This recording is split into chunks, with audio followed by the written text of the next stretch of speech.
sais, je veux dire, si tu prends un média et qu'il ne donne pas des résultats, ben sors-toi de là puis trouve une autre alternative, là. Ben, effectivement, parce qu'on s'entend, pour afficher dans ces médias-là, ça prend une ressource, ça prend du cash. Si tu n'as pas un retour sur l'investissement qui est intéressant, trouve une autre solution, puis rapidement, parce que c'est facile de brûler une fortune en placement média, puis pas avoir de résultats. Oui. Mais tu sais, il faut faire attention. Tu sais, souvent, les gens disent: «Ah, le traditionnel, ça coûte cher». On pense souvent à la télévision, mais ça coûte cher. Mais quand on compare des. Puis là, on a des outils de façon pour utiliser.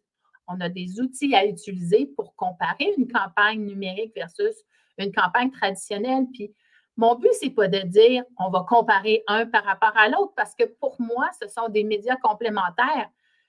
Chaque média a une force, a une faiblesse qui, lorsqu'ils sont mixés avec d'autres, ben, à ce moment-là, ça explose au niveau de soit de la portée, au niveau de la fréquence.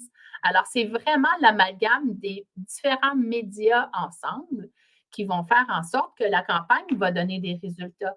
Puis ça, ben, c'est le planificateur média qui accède, que ce soit le planificateur média en agence ou à son compte, qui accède à ces banques de données-là, qui vont pouvoir justement donner plus de woomph, si on peut dire, à leur campagne publicitaire.